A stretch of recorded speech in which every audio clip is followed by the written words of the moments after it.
bu ndawda amna lo xamne Open Gambia def nañ liggéey bu am solo liggéey bu baax lo xamne Gambia ni war nañ see gërëm Open Gambia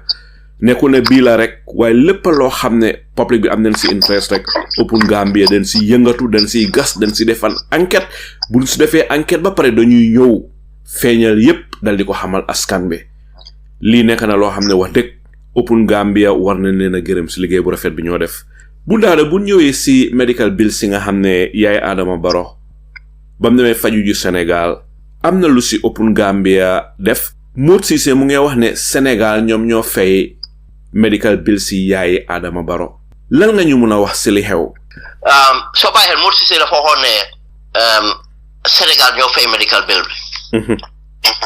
Gambia government mu ne luñ fay o luñ demand pour fay moom la fa ne luñ fay sax mooy ne pandémie ñu escort yaay Adama Barrow mooy two security two drivers ak kuy help kuy dimbale maire bi yaa ma de alaaji buñ defee programme bu boo ma laajee ndax foog nga ne loolu dëgg la ne Sénégal dañ fay bill bi dama la ne óoluma waaye ma ne du ma óolu lu government bi di wax pour ne Sénégal ñoo fay bill bi yaa ma de alaaji programme boobu eega foo xam ne someone from Senegalese Prime Minister's office confirm mu ne pour dëgëral lu Modou Cissé mu ne naka Modou Cissé wax na dëgg Sénégal ñoo ko fay understand ma laaj ko lu tax Sénégal fay ko mu ne because of in fact buñ njëkkee laajte pour ñu fay ko Prime Minister office bi daf ko rule against ne duñ ko fay yaa ma dee waaye mu ne this foreign affairs ministry in Senegal intervene ne okay because of ñoom find out nañ ne from the foreign affairs ministry ne Macky Sallah moo doon more instruction or where the order follow jógee woon Senegalese state bi di take responsibility of medical expense yaay President Barrow again naa ko wax medical expense bi not mbiri padem bi yaa understand bu mu waxee loolu léegi nag ñu ne mu ne appeal from that the appeal from the foreign affairs ministry wane nañ ko def this time round rek but ñu wane ne this is unconventional protocol which loo xam ne duñ ko continuer waaye because of precedence bi am na ba maire baa fi yooyu maire bi attend naa yooyu let's just settle it understand loolu gàcce la loolu di tuuti loo su nguur gi non ñoonguma but later laa am again suma investigation send ma to the Gambian High Commission bu nekk Dakar ma waxe senior officer mu ne ma yes lii moo dëgëral wax bi mu ne ma yes ñoom ñoo work loolu out Modou Cissé political naka presidential president affairs and chief of staff mu ne yes tout Modou Cissé ñoom ñoo dox diggante lifin bi embassy bi ñoo ko dox appeal vigorously la ma wax dañ si def képp la kàttan di appeal to the naka foreign affairs ministry Senegalese foreign affairs ministry pour ñu appeal to the office of the Prime Minister mu ne moo tax mu am léegi lu mu confirm ne Modou Cissé war na dégg waaye mu ne ma bro dafa ruslu ñun ñu nekk fi am pour appeal fo ñu fay Sénégal di fay mu ne ma dis daf ñu humiliate but not only humiliate dafa sad and humiliating waaye mu ne ma dafa fooda undermine suñ sovereignty lii la Barrow doon def di nangu anything moo tax mënut a negotiate anything loo xam ne is to our advantage su ñëwee to Macky Sall alaaj ma taxaw foofu bu ndaw daal li nekk na loo xam ne dëgga gàcce gu mag la pour nguuri Gambia Adama Barrow sa yaay dem faju ji mooy war a ñaanaatu pour ñuy fayal sa yaay te ñun suñu yaay buñ feebaree duñ am that opportunity waaye li ma laajte rek bu ndaw da mooy ok su fekkee ne nguuri Sénégal ñoom ñoo fayal yaay Adama Barrow medical bill sam bi mu nekkee Sénégal di faju su fekkee ne nguuri Sénégal ñoo ko fay bon 3.6 million bi nga xam ne mooy woon coow li 3.6 million boobu the office of the president den ko fay ñi nga xam ne ñoo àndoona yaay Adama Barrow am déet. ok xam nga loolu fan am waxoon naa ko last programme ma waxaat ko mu set 3.6 million bi alaaji lu xew moo tax ma ne foofu la force problème bi ñëw ñoom nañ def request ñu jël request yi yëpp multiple request def ko benn request yaa ma understand soo readee lettre bi luñ emphasize on mooy pour fay the people ñu experiment under c'est pandemic of people ñu under yaay President Barrow for their medical trip yaa ma dee but ñu ne the secretary general and other officers alaaji foofu dafa mel ni tapale moo fa am tapale bu mel naka lu tax mooy sooy raise vouchers alaaji da nga war raise a single voucher for transparency purpose and simplicity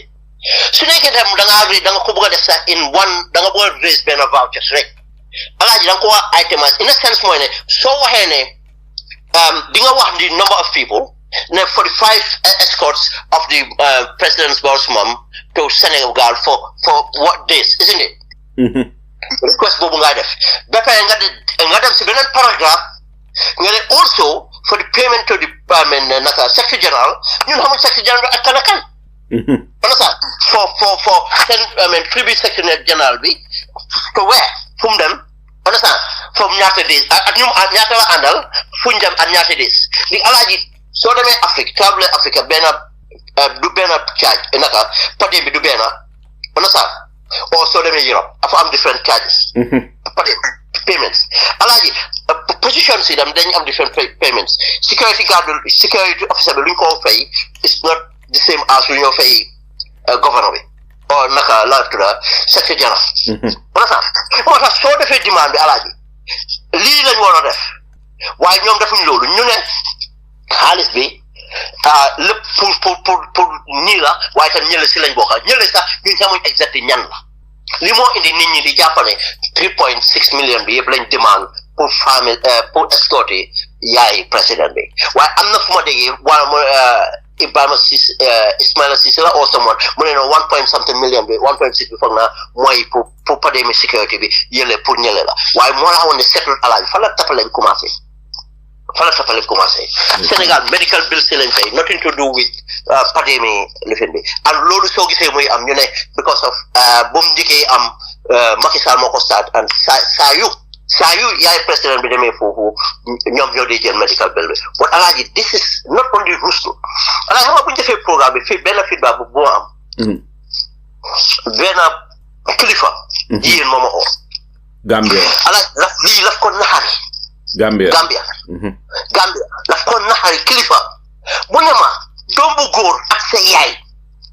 xam nga yaa ngi doon wax loolu waaw barke mu ne sa war lu la war mu ne sa baay nekku fi yaa fi nekk yaa ko war toppatoo mu ne ana jabaram yi mu ne wala ana sister sami lan la sa jàmbur di dem tiim sa yaay di ko toppatoo mu ne escort bi ñoo wax ni mu ne escort bi kan la yaa ngi sax mu ne la tax sa lii yëpp di war a coow bi yëpp ngay nangu muy dal sa yaay surtout yow dafa mel ne yaa ngi ñaawi sa sutura yaay te ñekku ne da nga ñàkk am nga fay nañ la lu ko doy la la sa ngay indi discontroverse mu ne according to kilifa jiir naa kilifa mu ne lii yëpp ñàkk jom la lii ñàkk xam àddina la lii ñàkk respect say kilifa la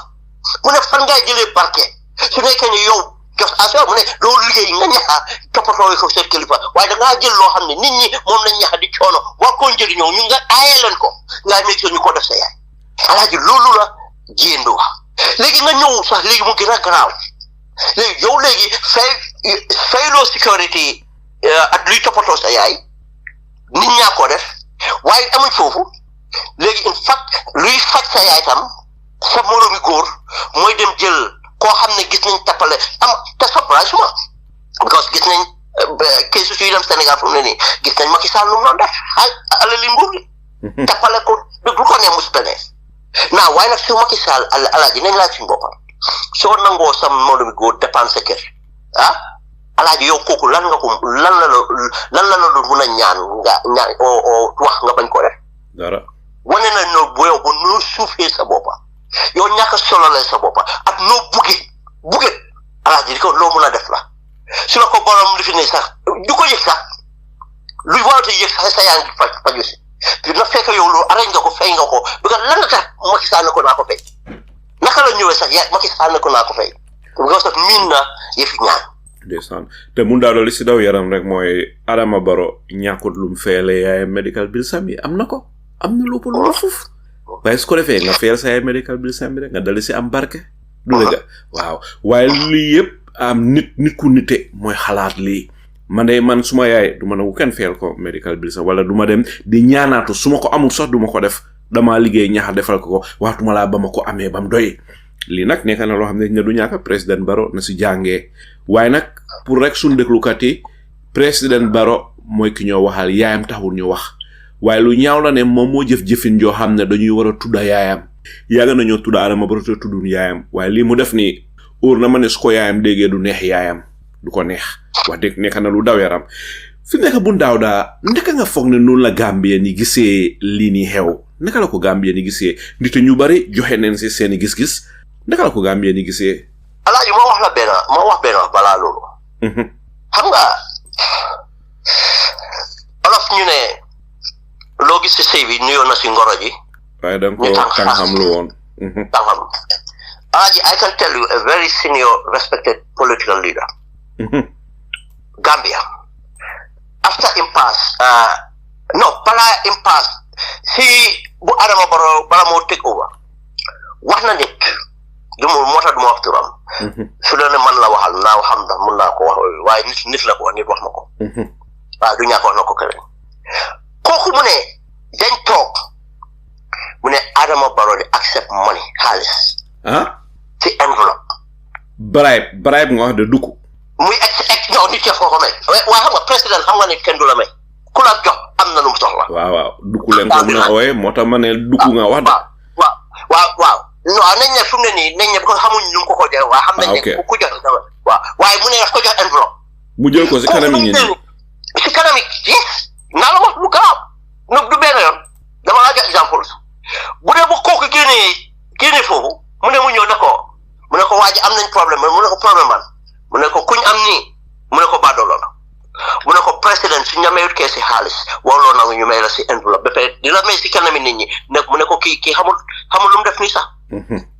nag mu ne kii de ku ne képp anybody mën na ko jënd boobu benn la alaaji ñaar am koo xam ne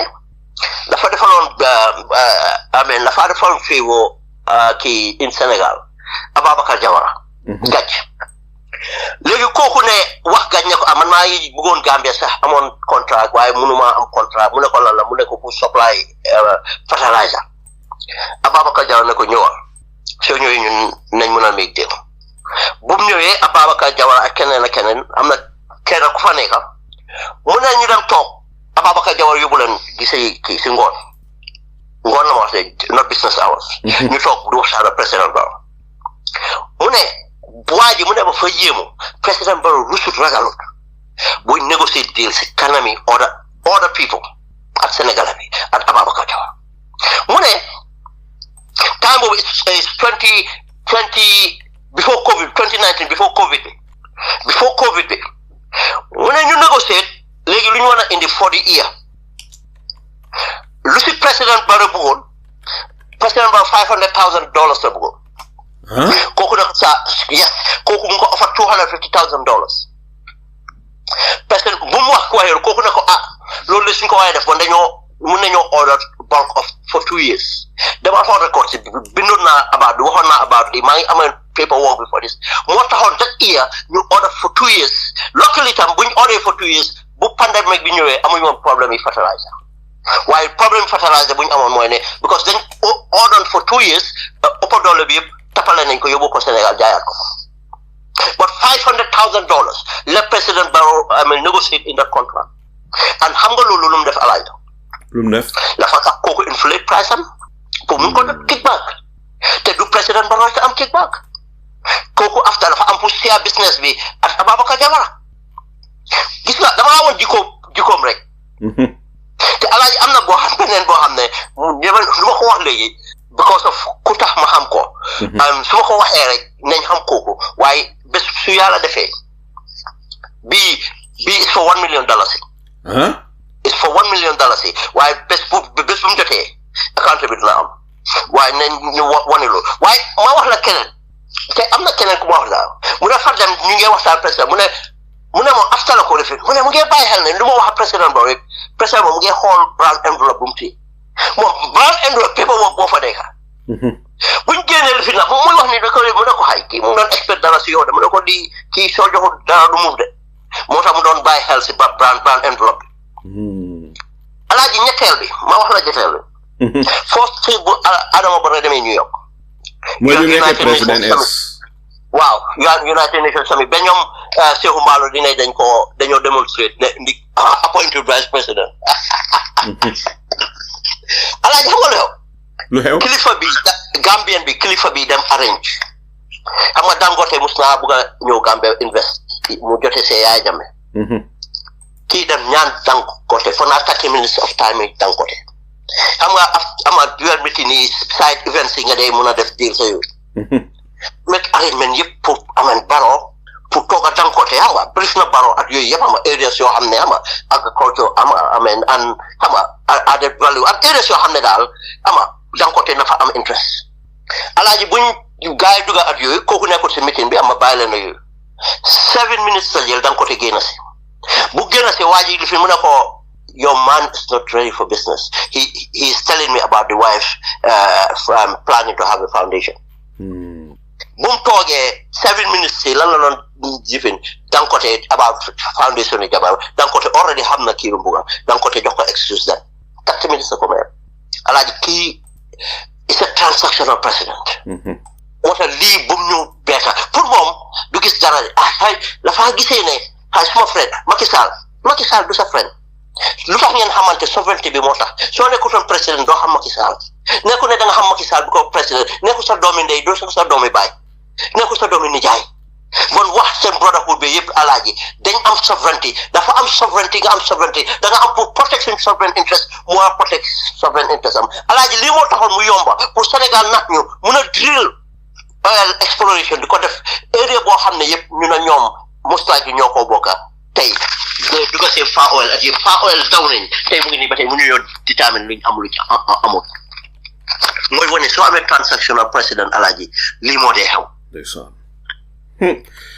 bu ndaw de dëgg bon ñun am nañ problème te dafa mel ni président Adama Barrow gisut jël bribe as a crime xëy na daf ko gisee something normal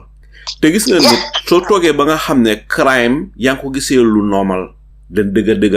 kooku am na problème so li mooy li waral Gambia nekk situation bi nga xam ne fa la nekk tey waaye nag dul mun a jël blame yëpp jox ko Adama Barrow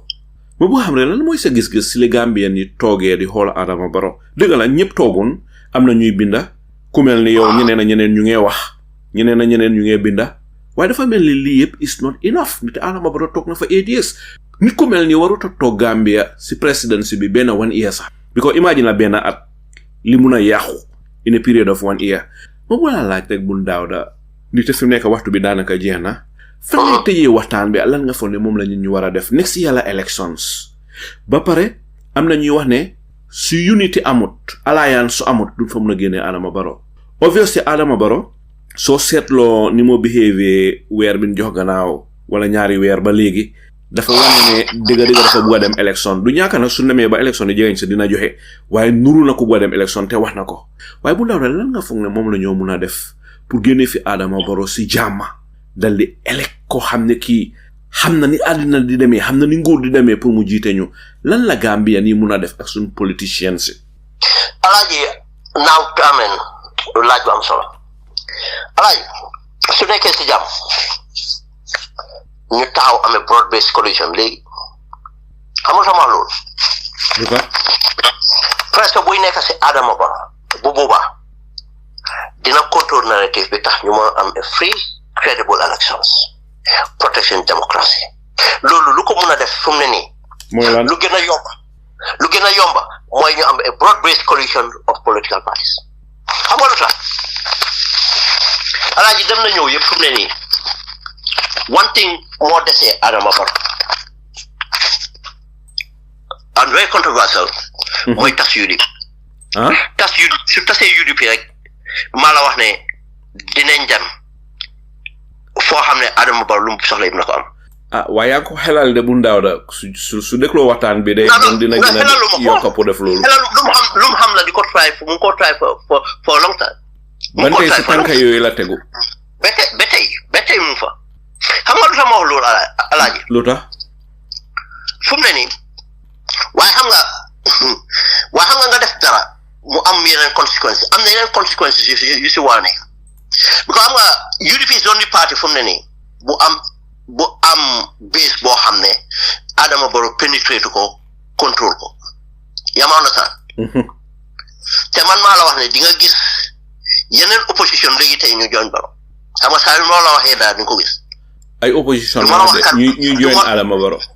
waaw du ma la wax ñan la because of the only reason du ma wax ñan la dama taxaw si tànk yoo xam ne dama am pour avoid to wax against certain opposition bi. Individual parties because ma koy defar pour indi parties together danga doo bugg a criticize parties yi. but lu nekk waxtoon oo sooy criticize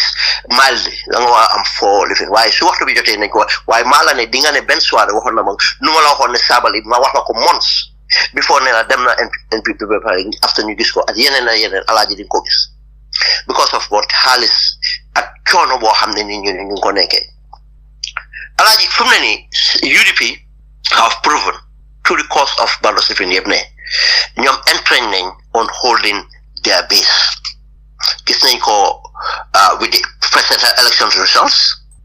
gis nañ ko with the local government results gis nañ ko with the parliamentary results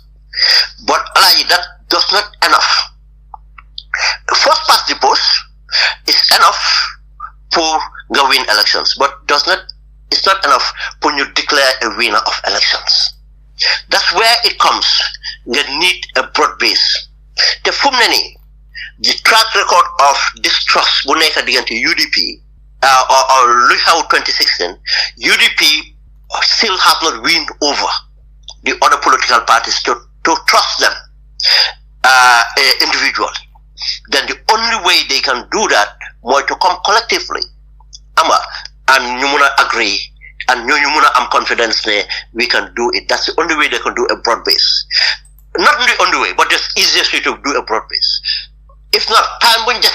compared to last year since mandate Barrow B, Alaji, it will be difficult or magical in order to broaden the base now, because they have not been doing it, and post-start now time does not guarantee. But again, Alaji, other consequences more. So Barrow forget it.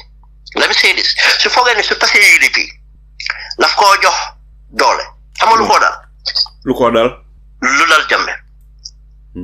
Xam nga Jammeh bu mu téye executive UDP dafa foog ne su ko defee tas na UDP and am na jàmm. Te Alaaji, I can tell you again, I've said this many times. Gisoon naa ne Barrow Jammeh follow doon jëm. And I talked about that. But luy xaw mooy because su loolu xewee su ko defee two scenarios mooy am xam nga yan scénario xam nga scénario bu dal Jammeh mooy bu mu tojee bu mu attaqué UDP ci seen executive la na xew dafa weaken UDP in a sense but dafa weaken UDP tax UDP gën a open to compromise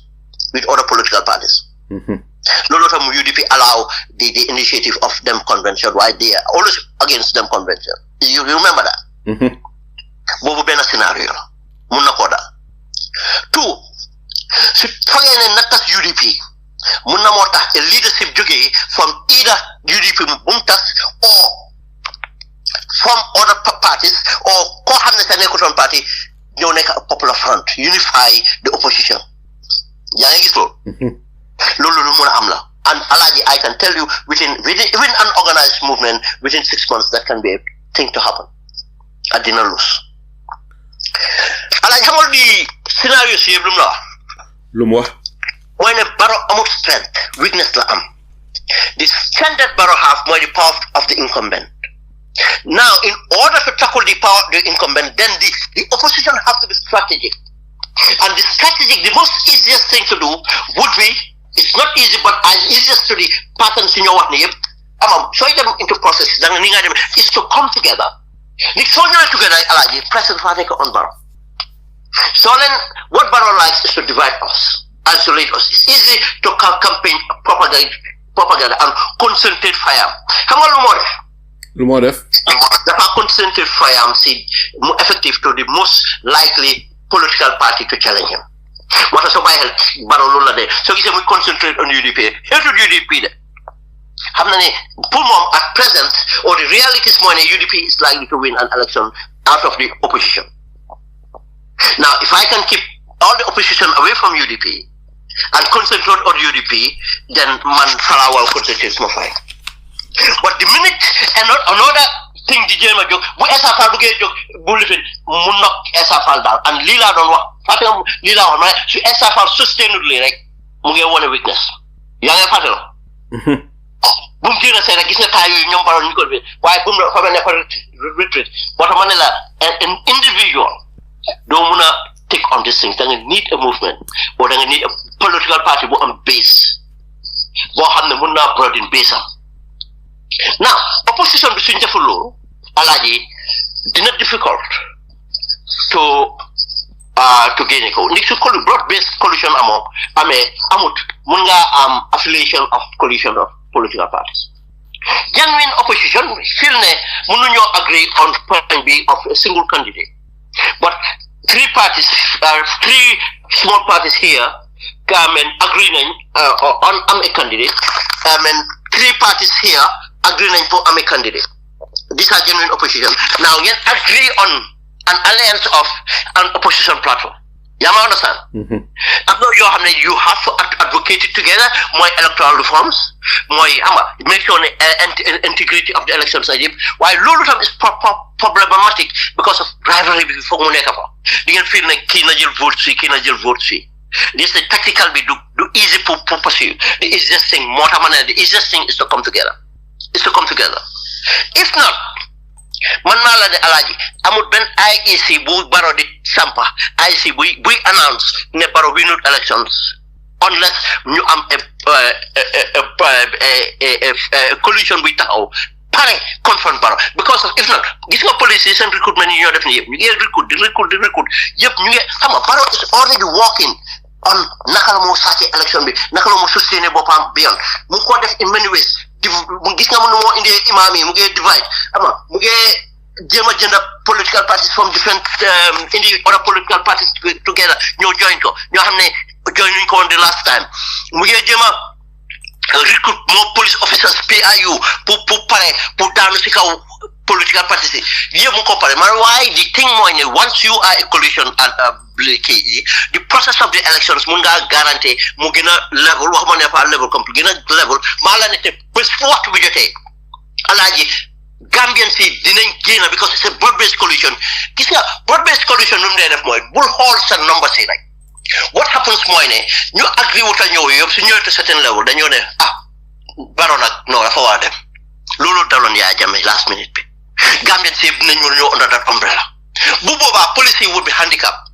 te bu boobaa international bi tam te alaaji dañ moytu de international mu ngi gën a wig de with Donald Trump nu moo behavior international mu ngi gën a wig de ECOWAS proof nañ ne dañ wig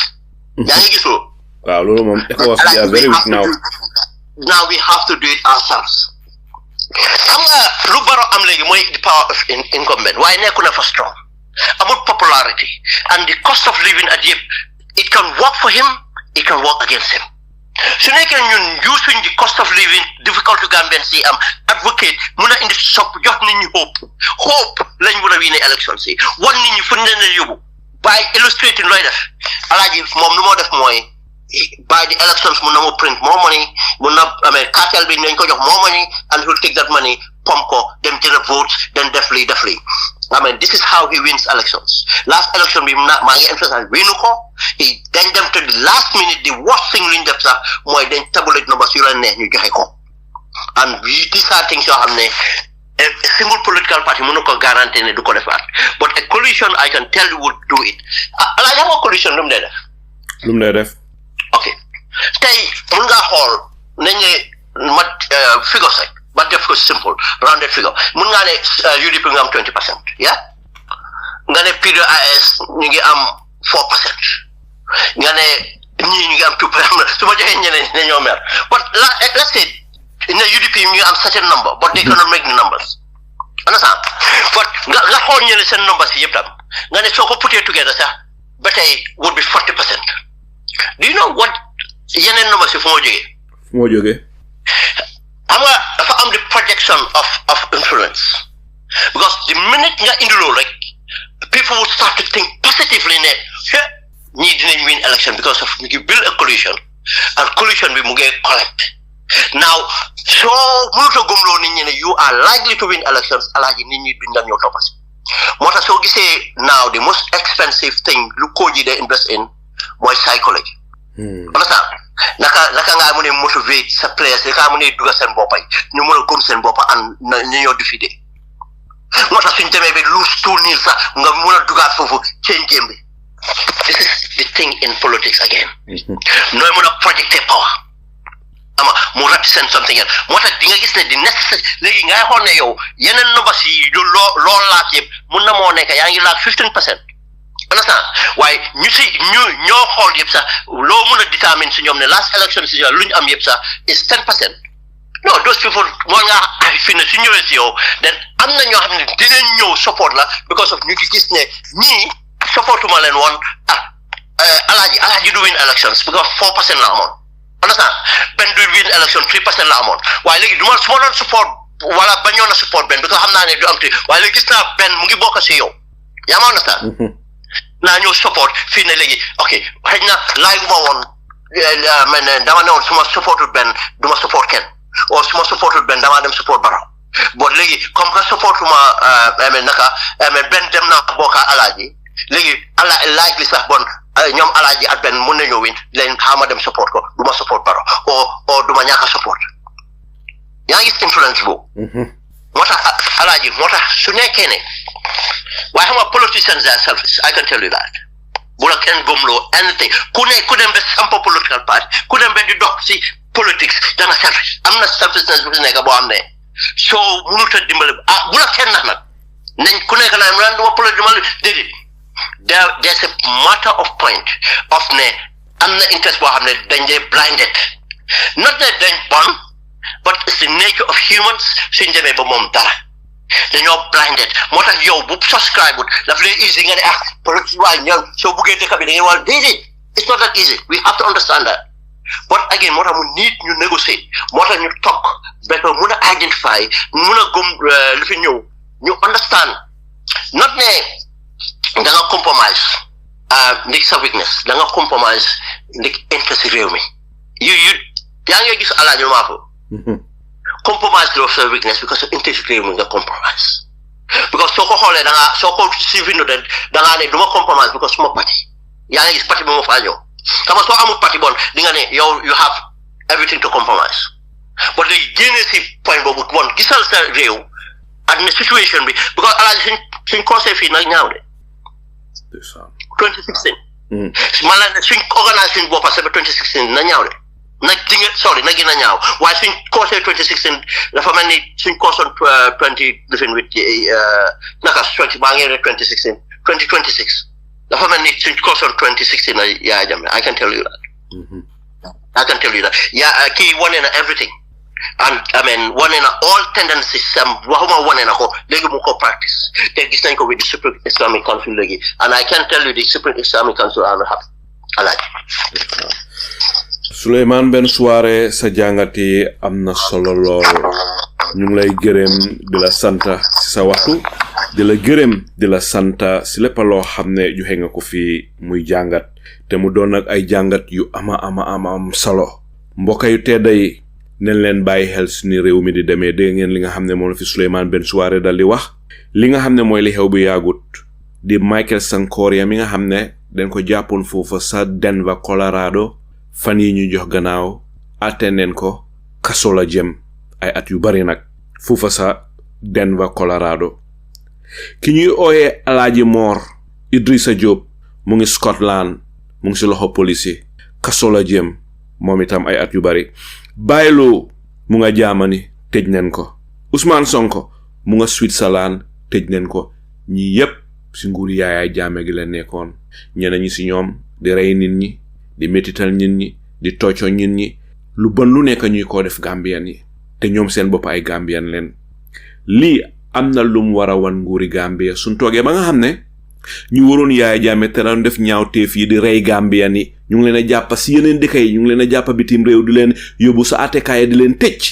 nguuri Gambia sa dëgga moo waroon a jiite lii ndimbal na sa fekkal loxo borom su ko defee ñu mun a jël nguuri Adama Barrow gi as a serious government waaye government bi prioritize sut métit ak naxari ak rongo ji Gambian yi lii li muy firndeel rek mooy ne Adama Barrow lim prioritize mooy num toogee si nguur gi fi mu nekk yéen Gambian yi ana lan ngeen a def si lii ndite toog rek solfut problème bi ndite olof dafa ne jaaxle jaaxaan faju ko nga jaaxle ba pare tëdda rek jaaxaan di xalaat fajut mbir mi National Muslim Elders Advisory Council bi nga xam ne ki sampa mbootaay mi mooy président Adama Barrow Gambian yi war nañoo toog xalaataat ndax lii dafa undermine Supreme Islamic Council am déet ilimaan yi tamit ñi nga xam ne ñoo bokk ci council bi war nañoo toog xalaataat su fekkee ne Adama Barrow dafay ñëw jox leen moto di leen jox ay salary war ngeen a xalaat ne bu jëlee salary bi jël moto yi ndax dinañ ñu bàyyi ban tey ñuy wax liñ bugg a wax ci mimbar bi su fekkee ne nguur gi ñoo leen a bindal xutba yi ngeen war a wax wala nguur gi dafay tere yenn xutba yi ragal yàlla ragal baameel ragal alaxira moo ëpp solo lool jël xaalis ci nguur jël moto nguur loo xam ne dangaa dee ba ko fi nga dal di ñàkk sa alaxira jaru ko su fekkee ne nguur gi dafa interfere ci imaam yi di leen tuutiloo di leen néewloo doole ngeen ñàkk a jël monthly salary yi la béy daan wéyee ba sax sikkim mun na see wéyee ba dee di te yéenay yabaate la gis ngeen korite gi Amat Bay lim wax kàddu baat yi ñaaw yi mu wax kanami imaam président Adama Barrow kàddu yu ñaaw yi mu wax kanami imaam yi Gambie yi lépp la naxari su fekkee ne ñun mi nga xam ne duñ imaam nit doon waxee yéen imaam yi daf ñu naxari ñun war na leen a gën a naxari yéen ak seeni njaboot xaalisi Adama Barrow muto Adama Barrow tegee leen ko fële bu leen nangu li yaaxal leen seen alaxira ak seeni ëllëg waaye su fekkee ne nag ni ngeen mun a jël xaalis bi jël moto gi ba pare du interfere ak seeni diina du interfere ak la ngeen a wax sa mimbar ba bon loolu leneen la fi mu nekk nag bu ñëwee si mbiri li nga xam ne moom la Sulayman Ben Suwareh jàngat yu am solo yi mu fi joxe jëmale ko si li nguuri Sénégal wax si medical bill si yaay Adama Barrow li yëpp nekk na lu leer waaye Adama Barrow na bàyyi xelam ni te yéen a buggee loraange la ni danga ut barke si say waajur feebar su fekkee ne nguuri Sénégal sax dene woon for the next 10 years fukki at sa kanam say mu sa yaay feebaree ñëwal ñu fay ñun di leen fay yépp lu rafet la lu jaar yoon la président Adama Barrow ne leen jërë ngeen jëf si loola waaye dama bugg am barke bàyyi leen ma rek may fayal suma yaay loolu gën a rafet dina rafet si bëti Senegalese authorities yi ba pare la moo def noonu na si am barke te yaayam dina si kontaan li yëpp dal di xew bu ko yaayi Adama Barrow déggee du ko neex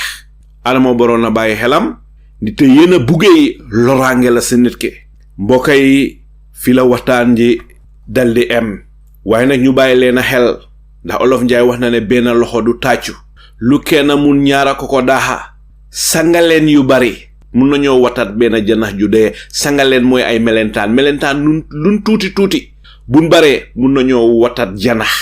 wat gaal ak yëgoo te mbooloo mooy doole bu fukki nit di gas fukki nit di suul punda baay bari rek waaye pax du mun a am fii la waxtaan ji dal di em nu def lu dut dal di ëmba lépp loo xam ne Sulayman Ben Suwareh waxtaanee na ko fii dal di leen ko jébal dal di bàyyi waxtaan ji mu dal di continuer daw si seeni xel yéen Gambian yi yéen ñi ne àttekat yi nga xam ne yéen ay àtte lépp loo xam ne déggee ngeen ko fii di leen gërëm di leen sant si déglu bi te yal na ndimbalap yàlla wàcc si réew Gambia te mbépp koo xam ne da nga bon na saxal Gambia da nga bëgg a suuxal Gambia yal na la buur yàlla na saxal seeni mbokka Saliyu Njaay salaamu aleykum wa rahmatullah wa barakaatu waaxiru daawaana an alhamdulillahi rabbil alamin